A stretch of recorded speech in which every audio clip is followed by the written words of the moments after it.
O avião da United Airlines está com apenas 2 motores. E pior ainda, perdeu os controles de voo convencionais.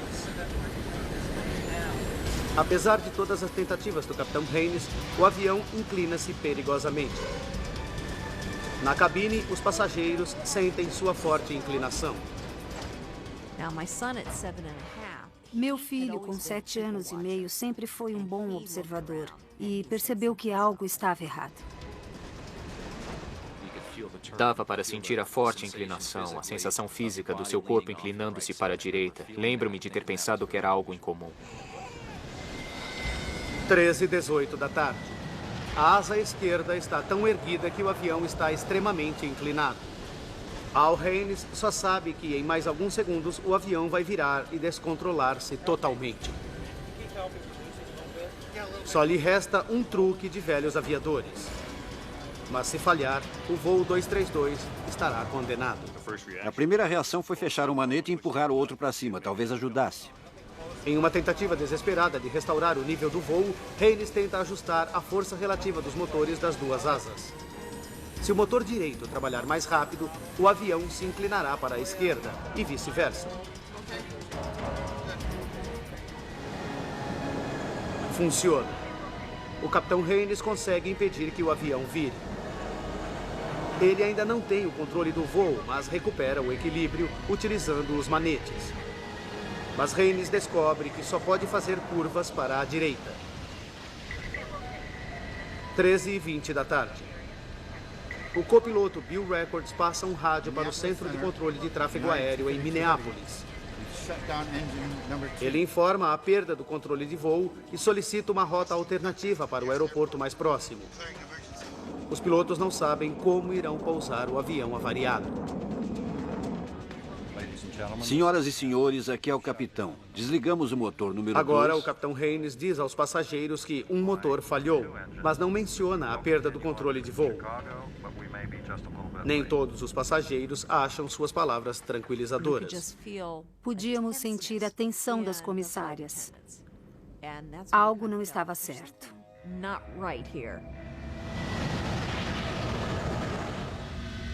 O Capitão Haynes sabe que o tempo está se esgotando. O United Airlines 232 está descendo cerca de 250 metros por segundo. Eles precisam tentar um pouso de emergência logo. 13h22. O controle de tráfego aéreo informa aos tripulantes do voo que a pista mais próxima é a de Sioux. Esse é um pequeno aeroporto regional perto da sossegada Sioux City, em Iowa. 13h25. A tarde, normalmente tranquila para o corpo de bombeiros daquela cidade, está prestes a ficar muito movimentada. Quando o chefe dos bombeiros, Robert Hamilton, ouve o alerta, suspeita de algo de grandes proporções. Estou no ramo há muito tempo e a gente sabe. É como um sexto sentido. Em minutos, confirma-se o temor do chefe dos bombeiros. O UA-232 está vindo para a cidade. 9 carros correm para suas posições de emergência em uma das pistas. Agora, o Capitão Haynes e seus tripulantes terão de pousar o avião quase sem controle algum. Antes que possam formular um plano, surge outro problema. O DC-10 começa a subir e a descer, incontrolavelmente. Para os pilotos, é como estar em uma montanha-russa. Não sabíamos por quanto tempo manteríamos o avião no ar.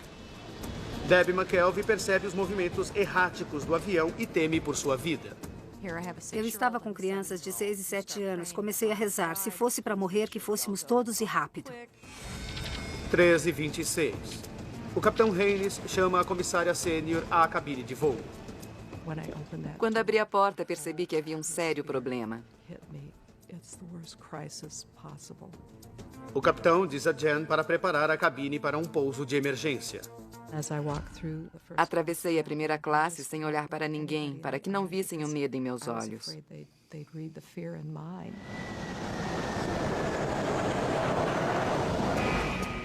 Danny Fitch é um piloto de treinamento de DC-10. Voltava para casa nesse voo. Ele sabe que algo está errado e oferece ajuda. 13h29. O que Danny acha no cockpit o deixa chocado.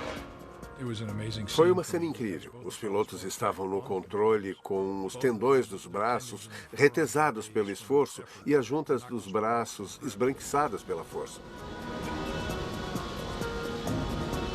Piloto de treinamento especializado, Danny Fitch está preparado para qualquer emergência, mas nunca vira nada assim antes. Fiquei atordoado porque não havia procedimentos para a falta do sistema hidráulico. Na verdade, eu pensei que fosse morrer naquela tarde. O capitão Haynes agora diz aos passageiros que o avião está avariado e que farão um pouso de emergência em Sioux City. 296 pessoas podem perder a vida. Fazer pousar o avião sem cair será o supremo teste da habilidade do piloto. Danny oferece ajuda da forma que for possível. Perguntei então ao capitão se queria que eu manejasse os manetes e ele concordou. Danny assume os manetes, os únicos controles ainda funcionando. Eles lhe permitem certo equilíbrio, mas o avião ainda só consegue fazer curvas para a direita.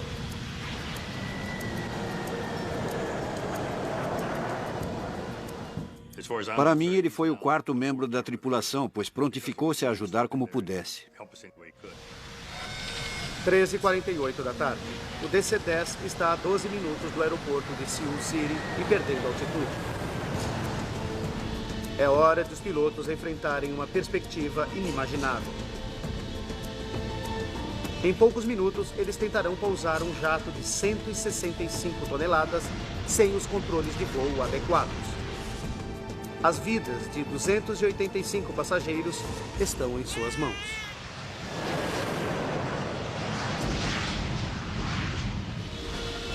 Os pilotos devem agora buscar o alinhamento para a aproximação final do aeroporto de Sioux City.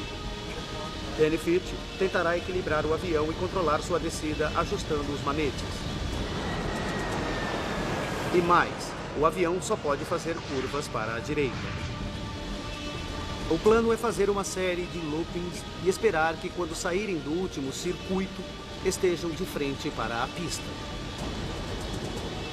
As chances estão contra eles. Às 13h50 da tarde, a comissária sênior Jan Brownlaw começa as instruções finais de segurança. Os passageiros estavam petrificados. Podia-se ouvir um alfinete cair. Jan deu atenção especial às 4 crianças pequenas demais para terem suas próprias poltronas. As instruções oficiais não são específicas, mas o procedimento da United Airlines, na época, mandava colocar as crianças de colo no chão durante um pouso de emergência. Jan não está tranquila quanto ao procedimento, mas deve seguir as instruções. Até hoje fico arrepiada ao lembrar que mandei os passageiros colocarem as crianças de colo no chão, mantendo-as ali.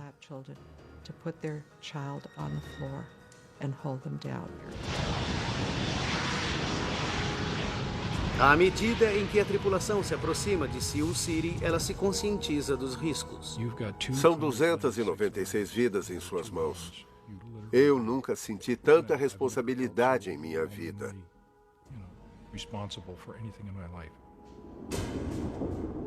Sem freios, o DC-10 precisa de uma pista longa. O controle de tráfego aéreo o direciona para a pista 31, com 2.700 metros. É a mais longa em Sioux City.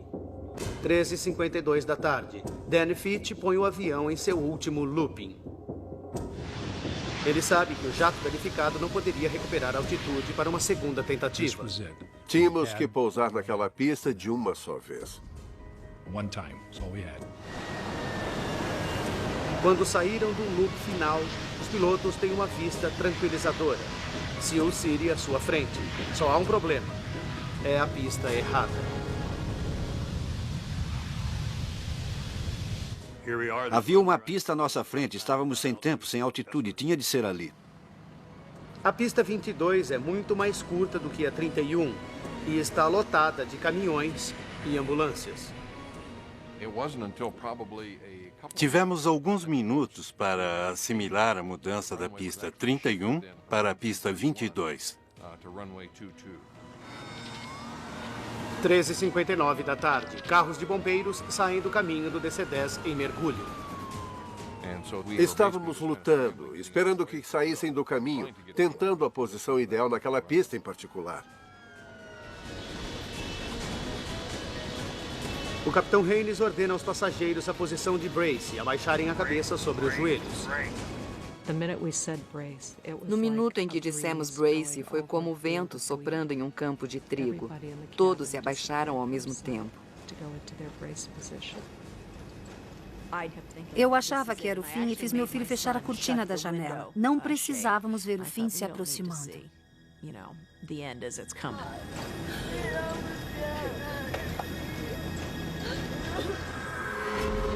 Enquanto tentavam desesperadamente alinhar o avião com a pista, os pilotos perceberam que estavam a 400 km por hora, cerca de 150 km por hora a mais que o normal.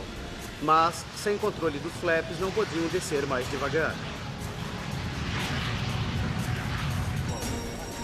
Soa o alarme do sistema de alerta de proximidade do solo. Estão descendo rápido demais. O avião está mergulhando a 560 metros por minuto, mais de 6 vezes o índice normal.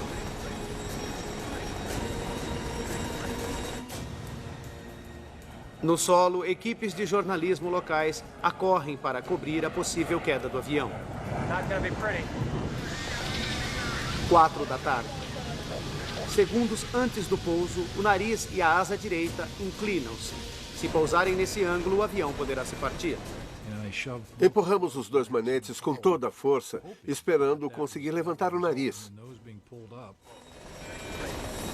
Danny Fitch luta desesperadamente para levantar o nariz. Mas é tarde. Os motores não respondem a tempo. 4 horas e 16 segundos. O avião se choca contra a pista. Parecia termos caído do céu batendo no chão. Não foi um pouso de emergência, foi uma queda. Eu ouvia o ruído do metal. Ruídos que eu nunca ouvira e que espero não ouvir de novo. O trem de pouso e a asa direita se rompem, derramando combustível e iniciando um incêndio. Eu podia ver bolas de fogo, creio que porque o avião estava arranhando a pista. Meu pensamento foi: vamos morrer queimados. O jato inclina-se ao longo da pista sobre sua asa, percorre cerca de 600 metros e então se parte. O cockpit partiu-se como a ponta de um lápis e nos lançamos a 200 nós por hora. E parte principal da fuselagem avança pela pista, vira de cabeça para baixo e finalmente para no lado do campo de pouso.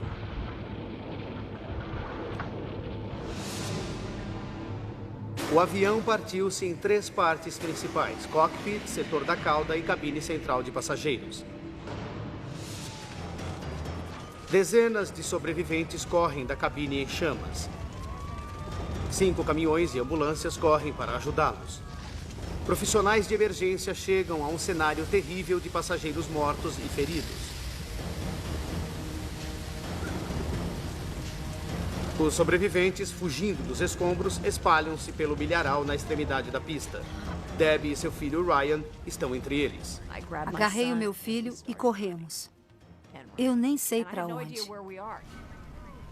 Algumas crianças e bebês colocados no chão antes do pouso estão desaparecidos. Uma mãe desesperada enfrenta a comissária Jen Brownlaw. Ela me olhou raivosa e disse: "Você mandou colocá-lo no chão." Vou ouvir essas palavras pelo resto da vida. A criança, Ivan Tsao, de 23 meses, morre tragicamente no jato em chamas. Em meio ao caos do acidente, Debbie McKelvey e seu filho Ryan conseguiram escapar. Mas ela não vê a filha Devon, de 6 anos, em lugar algum. Você percebe que não está com os dois. E é uma sensação horrível.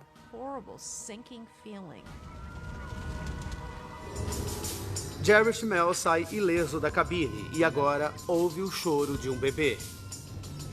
Apesar da fumaça sufocante, ele se aventura de volta ao avião incendiado. Não pensei que pudesse explodir ou que talvez não achasse o caminho. Apenas reagi ao choro de um bebê e entrei no avião. Em chamas, a cabine central começa a se encher de fumaça tóxica. Essa fumaça pode matar em minutos. Mães como Debbie McKelvey temem que seus filhos ainda estejam no jato em chamas.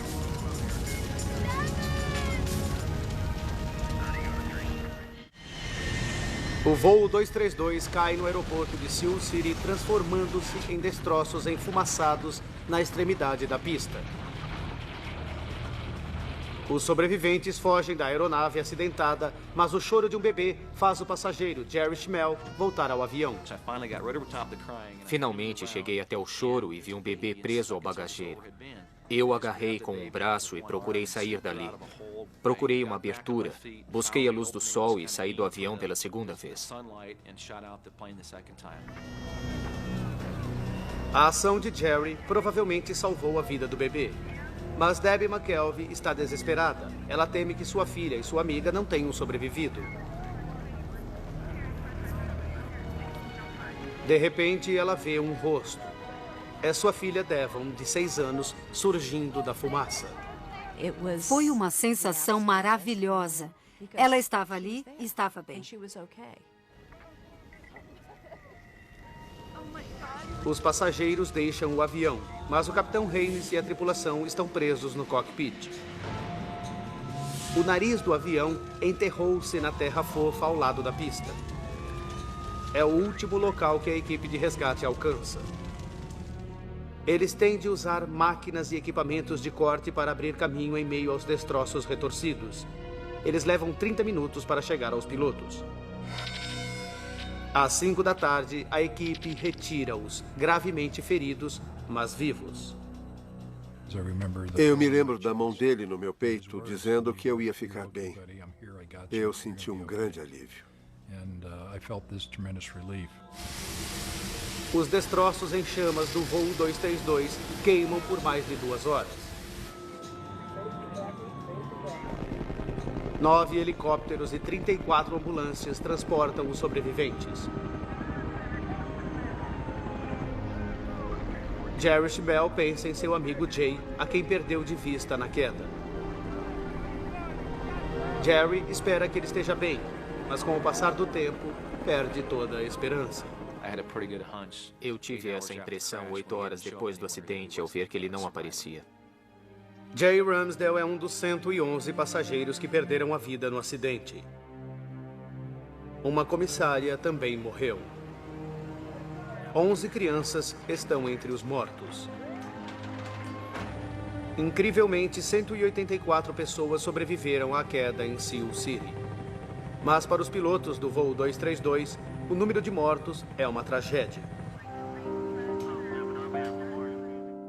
O piloto de treinamento Danny Fitch fica sabendo quantos morreram quando sua esposa o visita no hospital.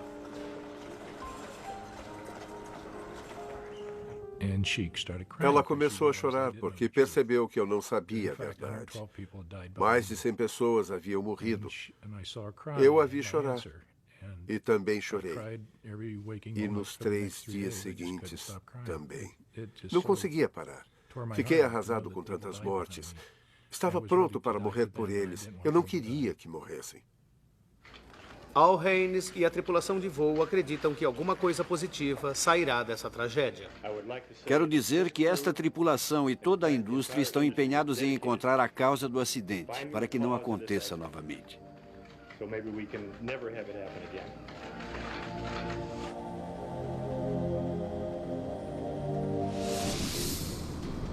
A National Transportation Safety Board, ou NTSB, envia uma equipe de investigadores para Sioux City. Com 427 DC-10 ainda em serviço no mundo todo, eles precisam descobrir o que aconteceu com aquele avião e depressa. Frank Hildreth chefia a equipe na análise da estrutura da aeronave. Há muita apreensão e ansiedade quando ocorre algo assim. Eu era novo na época, com apenas 9 meses nesse trabalho. Hildrup e a equipe da NTSB chegam a Iowa 9 horas após o acidente e começam a trabalhar imediatamente. A prioridade 1 dos investigadores é tentar recuperar todos os pedaços para remontarem o avião. É uma tarefa monumental. O cenário do acidente era imenso. Nós sabíamos que seria uma longa investigação. O acidente espalha milhares de fragmentos a uma distância de 1 quilômetro. Os serviços de emergência e a Guarda Nacional mobilizam centenas de pessoas. Eles vasculham cada metro quadrado de terra ao redor da pista de pouso. O menor dos componentes pode esclarecer o que provocou o acidente. Como investigador, Gene Wilde sabe muito bem disso. Para entender como o avião se parte, devemos entender antes a inter-relação de várias peças. Às vezes é útil remontar a estrutura. Os investigadores entrevistam os 4 pilotos para pesquisar sobre a estranha perda dos controles relatada durante o voo. O capitão Haynes e a tripulação confirmam que logo após a dramática falha do motor número 2, todos os sistemas hidráulicos cessam. Isso confunde o investigador Frank Hildrup. Eu sabia que não estava preparado para um acidente aéreo em que se perderam os sistemas hidráulicos. Uma ocorrência única, algo que eu nunca vira. Os sistemas hidráulicos operam todos os controles no DC-10.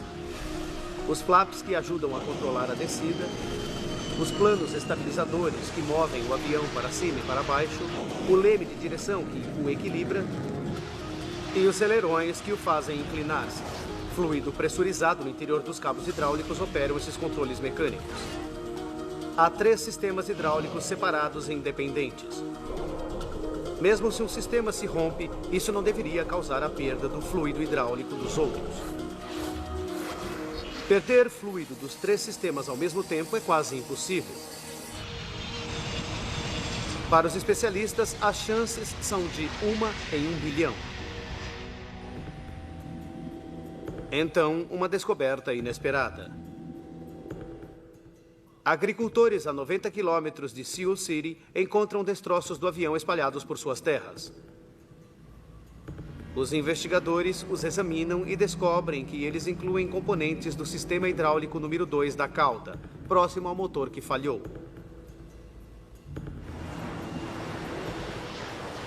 Pela rota de voo do avião, a equipe pode calcular exatamente quando essas partes caíram. Eles descobrem que aconteceu às 13h16 da tarde, no mesmo momento do ruído e da falha do motor. Tudo aponta para uma ocorrência catastrófica no interior do motor que danifica os sistemas hidráulicos.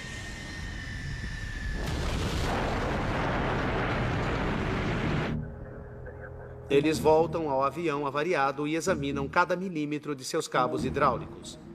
É um processo trabalhoso, mas compensa. Eles acham perfurações nos cabos de pressão dos outros 2 sistemas hidráulicos do avião. E esses furos nos 2 conjuntos de cabos de pressão estão próximos ao motor que falhou. Achamos que os 3 sistemas hidráulicos se romperam e por isso o fluido hidráulico se perdeu. Por isso eles não conseguiram controlar o avião. É incrível, mas é verdade. Alguma coisa colocou os 3 sistemas hidráulicos fora de ação exatamente no mesmo momento. Mas a equipe ainda tem de provar que o motor número 2 causou os danos.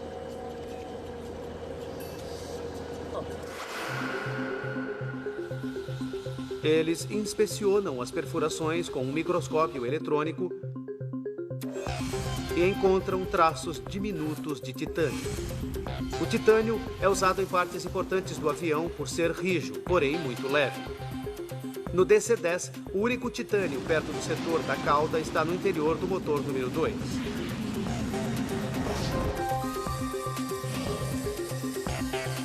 Quando os engenheiros do NTSB reconstroem o motor número 2 do DC-10, uma nova pista confirma a teoria das equipes. Uma grande parte do motor número 2 na cauda do avião tinha se soltado e estava desaparecida. A parte desaparecida é um disco do rotor. O grande eixo central do rotor da turbina é feito de titânio. Os investigadores estão começando a entender o que causou a estranha perda dos controles a bordo do United Airlines 232. 44 minutos para o desastre. O ruído alto que tripulantes e passageiros ouvem é o disco de 170 quilos se partindo. O disco quebrado se espalha pela caixa do motor. A explosão rompe uma parte do sistema hidráulico número 2.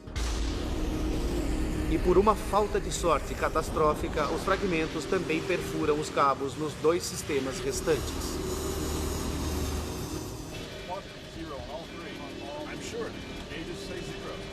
Perdemos os sistemas hidráulicos. Faltam 42 minutos. O avião perde todos os seus controles de voo. A seção da cauda está tão danificada que o avião só pode fazer curvas para a direita. Sem planos estabilizadores, os pilotos não podem manter o avião em uma rota nivelada de voo. Mas os investigadores do NTSB ainda não sabem o que causou a quebra do disco do rotor. Até que descubram, mais de 200 DC-10 poderiam estar voando com motores com uma falha similar oculta.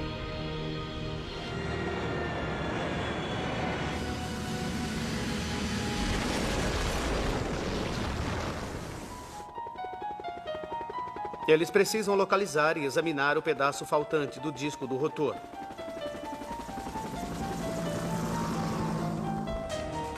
Os investigadores calculam a provável trajetória dos destroços do disco para descobrir onde podem ter caído. Eles a reduzem para uma faixa do cinturão de plantação de milho de Iowa de 36 quilômetros quadrados. Buscar aquele disco foi como procurar uma agulha em um palheiro. Os investigadores fazem todo o possível para encontrar o disco do rotor. Eles vasculham a área com 4 helicópteros, mas descobrem que pés de milho de 3 metros de altura escondem qualquer coisa no chão. Eles até dispõem de câmeras infravermelhas para tentar localizar os pedaços. Mas depois de semanas de busca, eles ainda não têm sucesso. A General Electric, fabricante do motor, oferece ao público uma grande recompensa pelo disco desaparecido.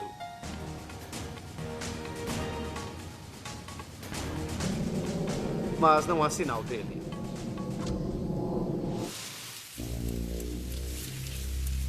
Passam-se 2 meses e chega a época da colheita.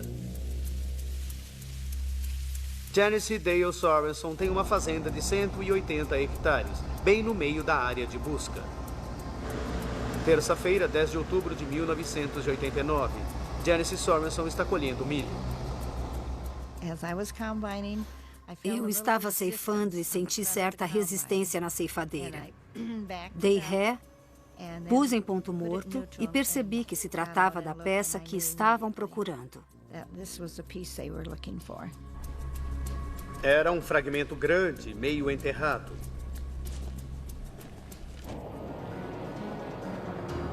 Equipes da General Electric e do NTSB correm para a fazenda do Sorenson.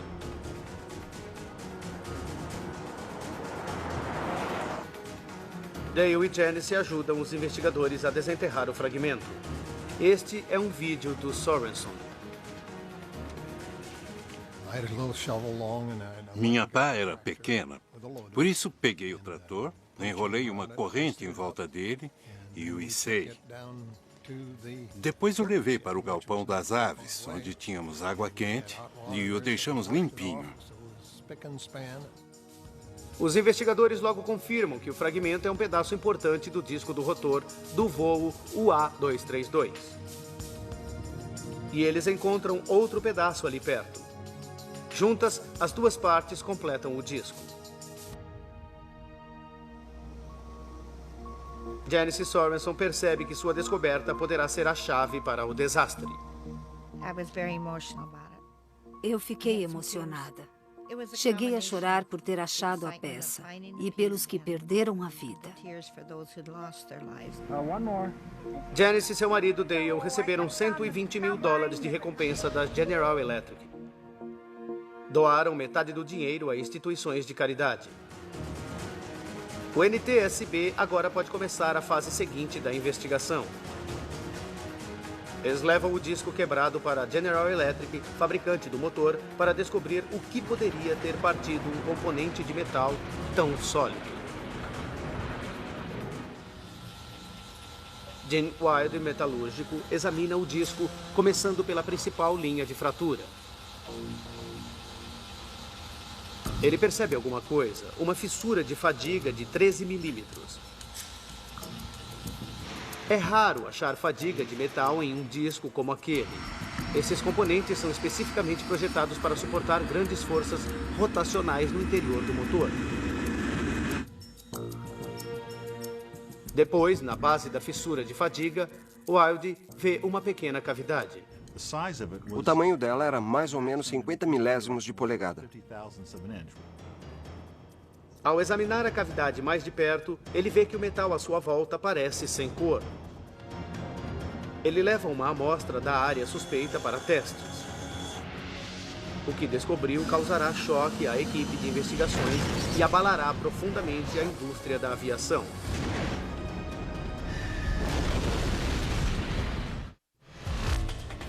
O investigador Gene Wilde examina uma pequena cavidade no disco quebrado do voo UA-232. O que descobre é surpreendente. Ao redor da cavidade, há uma impureza na liga de titânio. Chama-se Hard Alpha Inclusion, um pequeno defeito menor que uma unha. Análises revelam que foi causado por excesso de nitrogênio durante a fundição da barra de metal. O disco do DC-10 foi feito de titânio que continha um defeito fatal. É a peça final do quebra-cabeça.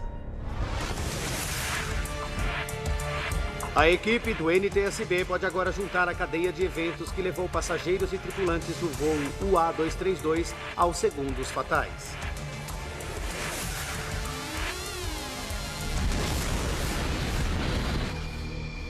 Quando o disco do DC-10 gira a 3.800 RPM, o estresse imenso faz surgir uma pequena rachadura. A cada voo, ela aumenta um pouco. 19 de julho de 1989, 44 minutos antes do desastre. O disco está em serviço há mais de 17 anos. Em 15.503 voos. A rachadura chega a 13 milímetros.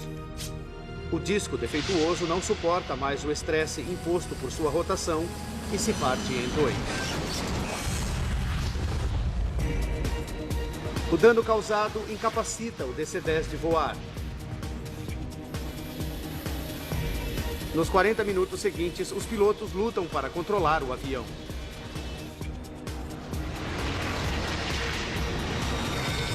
Faltam 5 minutos. O voo 232 faz a última volta para Sioux City.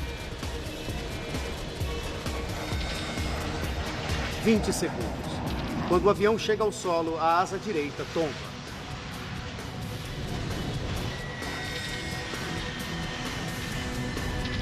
Acontece o desastre. A asa direita encosta no chão e o DC-10 projeta-se pela pista de pouso.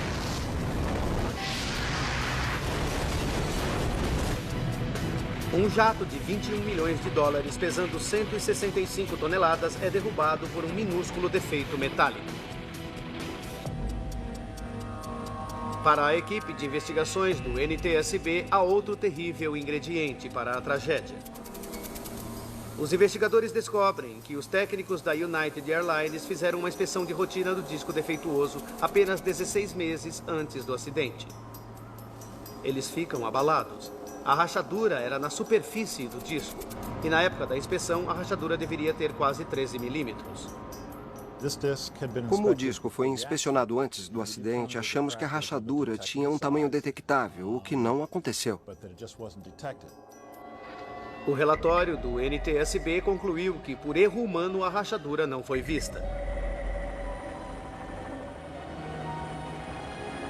O relatório verificou que os procedimentos de inspeção da United Airlines estavam de acordo com os regulamentos e se ajustavam aos padrões da indústria, e citou fatores humanos como um problema de toda a indústria na inspeção de motores. Após o desastre de Seal City, a Federal Aviation Authority melhorou aqueles procedimentos.